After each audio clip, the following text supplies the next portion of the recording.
President, transfer of the voters' roll to the Registrar General, removal of delimitation from ZEC, scrapping public interviews of judicial appointments, weakening the constitutional mandate of the Defence Forces, and abolition of the Gender Commission.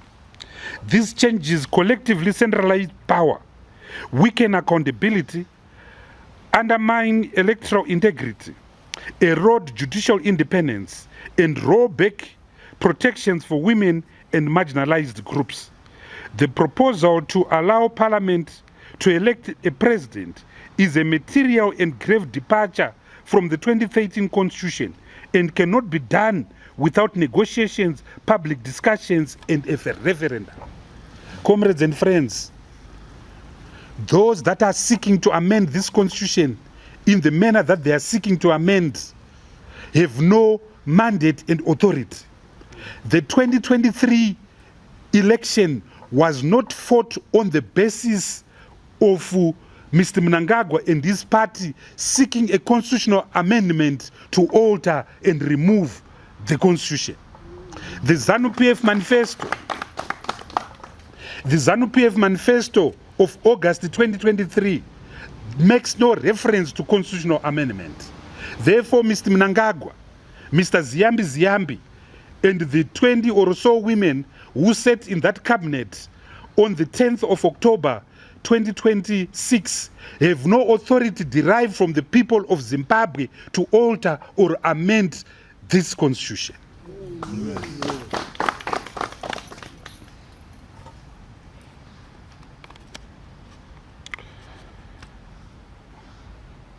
The belief in the regime that their proposed amendments can pass without two referendums is dishonest and pathological.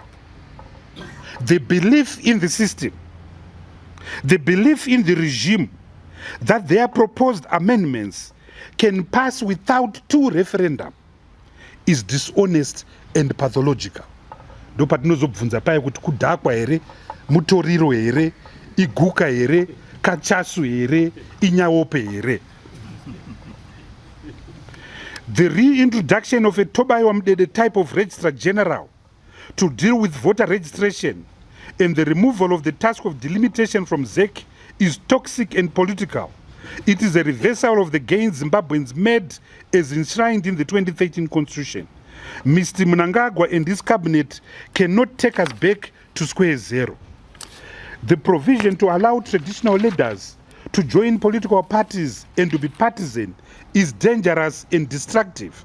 In African customary law, traditional leaders have been the custodians of African values, serving all citizens impartially and fairly, regardless of religion, race, and political affiliation. CDF is particularly alarmed by the proposal to weaken the constitutional duty of the Zimbabwe Defence Forces. The constitutional duty of the Zimbabwean Constitution, of the Zimbabwean Defence Forces, is to uphold and protect the Constitution. Yes. And the Constitution is the country.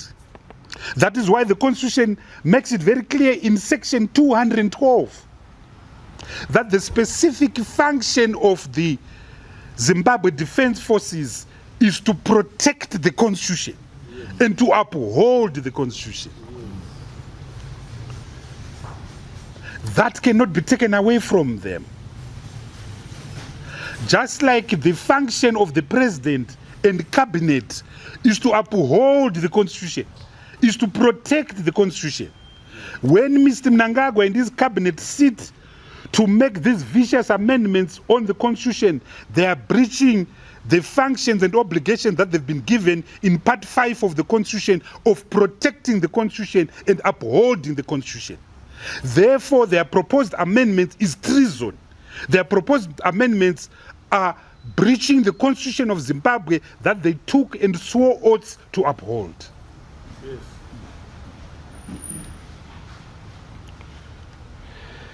CDF therefore unequivocally rejects Constitutional Amendment number 3 of 2026. Sovereignty belongs to the people of Zimbabwe, not cabinet or any political party. Any attempt to alter the Constitution of Zimbabwe in the manner proposed, and particularly without public consent and to referendum, is illegitimate and unlawful. In this regard,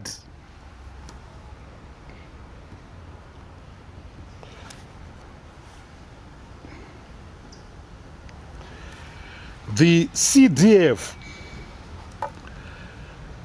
calls upon all Zimbabweans in the churches, in the communities, in the mines. We call upon trade unions, the teachers of our country, the farmers of our country, the war veterans, some of whom are gathered here, business leaders, you members of the fourth estate. It is time for all hands to be on deck to defend our sovereignty, to defend our independence, to defend our dignity, to defend our country, to defend our constitution, for it is all that we have.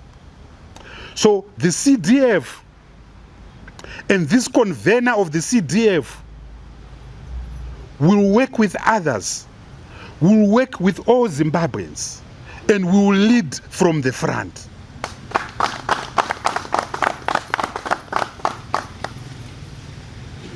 We will die for this constitution.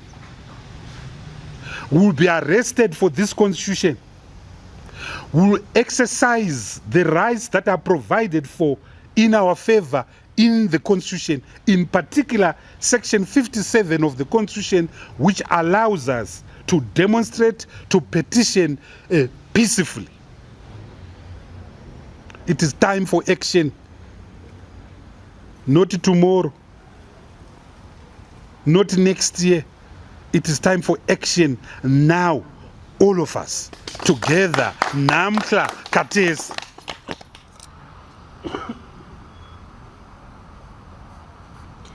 We call for unity of all Zimbabweans. It is no longer time for egos and personalities and characters. It is a time that we all dissolve into the collective effort of defending our constitution. We all dissolve our baggages, our legacies, our toxic inheritance oftentimes, that we come together to defend our constitution, to protect our constitution from evil men and women who don't sleep daily, manufacturing suffering and gnashing of teeth against the citizen of the country. We will therefore push this agenda, the agenda to defend the constitution. We will alert regional and international community that Zimbabwe faces an imminent assault on constitutional democracy and demand principled attention. We will push for the formation of a broad constitutional Save Zimbabwe alliance. And as I said before, we will lead from the front. I thank you very much, ladies and gentlemen. Zikomo kwambiri, and I will take some questions from you, members of the fourth estate. Please say your name and introduce yourself.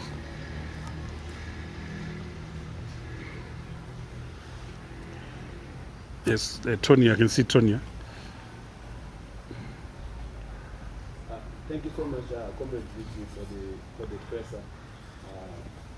Many people want to understand exactly what this means to other organizations who are also speaking with the same issues of defending the Constitution.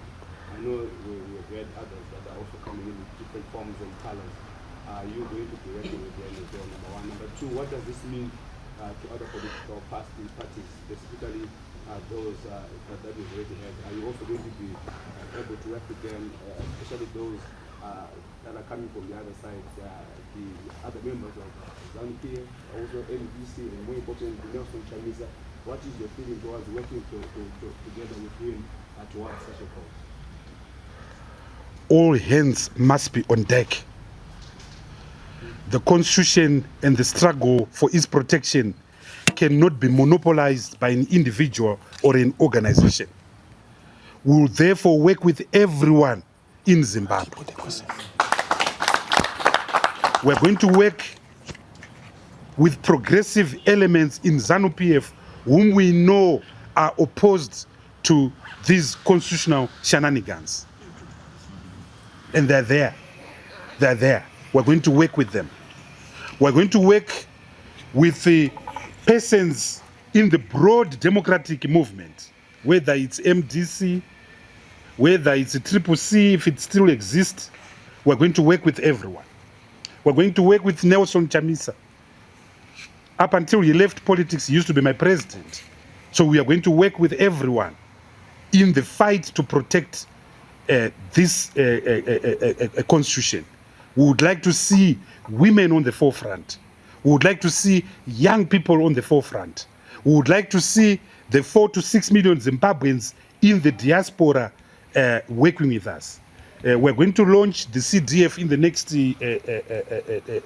few weeks, and you will see when we launch the broad spread of our leadership and how far spread it is in the diaspora, in America, in the United Kingdom, in Australia, in South Africa, in Botswana. We want all hands to be on a deck.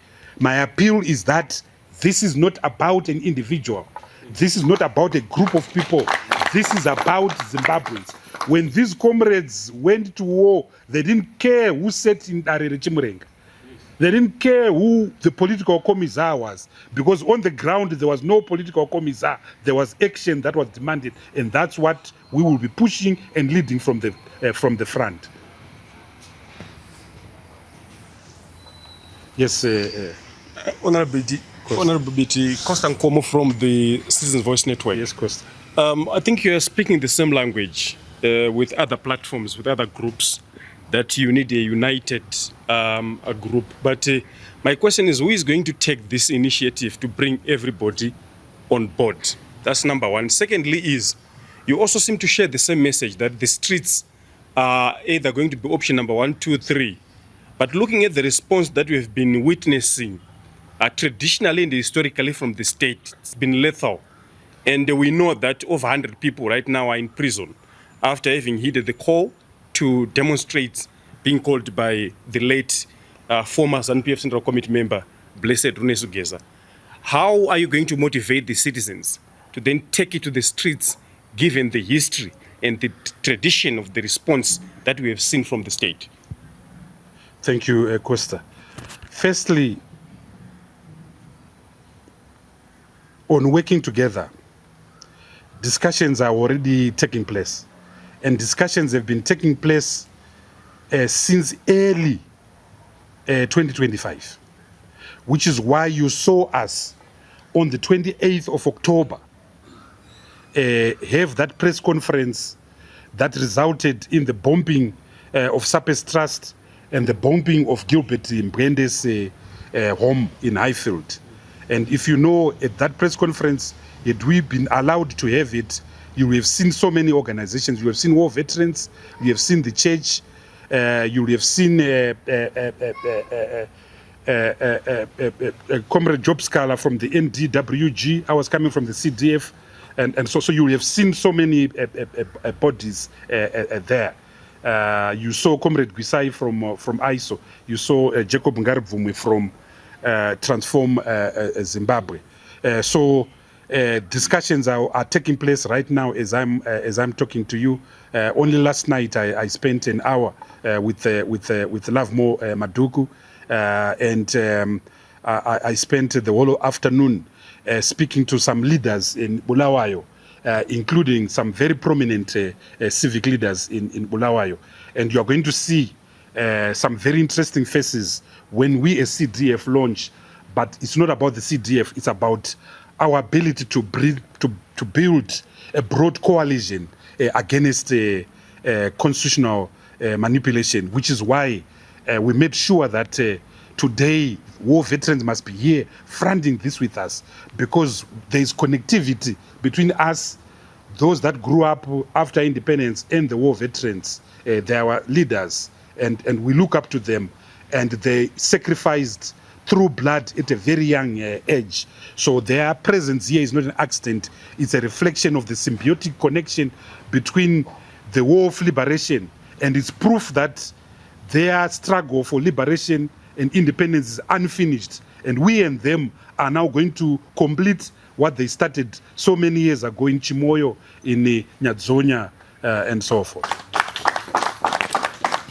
As the second question is concerned, I don't buy into the theory that Zimbabweans are cowards. We have to provide the leadership. We have to. You saw what Comrade Geza did in a very, few moments. You saw the excitement he generated when he called for action on the 31st of March 2025, when he called for action on the 17th of October 2025. Now we are here on the ground in Namkla. They must kill us, they must arrest us, but this will not pass. The Constitutional Amendment number 3 of 2026 will not pass. Yes, question. And my third question, Honorable, is what is your message or your word to your fellow MPs who are serving in the opposition right now, given the statement that we saw after the caucus that is alleged to have been convened at Parliament, and they vehemently said we are in support of this bill before it is even tabled before the Parliament? What is your word and your message to them? I saw the statement. I was shocked by it. I hope that it's fake. MPs were elected on the mandate of a people's agenda. So they can't betray that. Yeah, they can't betray that. They were also elected to serve for 5 years to 2028. So they can support something that can, extend them. So I would like to hope, because I'm an optimist, I would like to hope that the statement is fake, and I would like to continue believing, you may say naively, in the goodness of mankind. And I know that there are decent people in that parliament. I don't know how many, but they're there. I can speak of Gladys Satlwai, for instance. So I hope that Parliament should know its historical obligation. And this Parliament must not go into history on the basis of notoriety as the one Parliament that killed this constitution of Zimbabwe. I was in a Parliament, a proud Parliament that passed the 2013 constitution. I think it would be a shame if any current member of Parliament were to pass this thing that sounds a death knell to Zimbabwe and its values and ethos. So I just hope that they can think with their conscience and not with their pockets.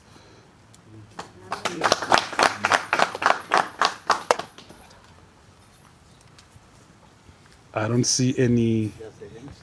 Yes, please say your name and. Yes, Ross Moyo, TechMec TV. Yes, recently there have been indicators that there are amendments that seek to prohibit, for instance, the army from intervening in certain situations. I don't know if you're aware of that. So I want to ask your feeling on that regard. And the last question, I want to make a follow-up. You did mention that prior to Advocate Nelson Chamisa moving back, he was your president. Does this mean that you are embracing him back as your president, even as we defend the Constitution? So those are my two questions. On the first one, I've already answered that. The proposed amendment seeks to amend Section 212 of the Constitution of Zimbabwe. That section right now says the Zimbabwe Defense Forces, that is to say the security forces, the army, have got a duty to defend the Constitution, to uphold the Constitution. So they are given a primary duty, not a secondary duty, to protect the Constitution, which is why in 2017 they were able to say we took certain corrective measures to defend and protect the Constitution. That was the basis, at least according to them, of their action in November of 2017. This regime now thinks that by removing that, it's coup-proofing itself. But it doesn't have to be written in any document that the primary responsibility of the Zimbabwe Defense Forces is to defend and protect a country, to defend and protect the people, to defend and protect the Constitution. But the Constitution is the country, and the country is the Constitution. There's no country without a Constitution. And you can't be a country without a Constitution. As for, I said we'll work with Nelson Chamisa in the fight for constitutional protection. This is not a political party. The CDF is not a political party. It's a civic organization to defend and protect the Constitution. And we'll work with him and any other person who believes in the idea of protecting the Constitution. Party political party will cross that bridge when we get to there.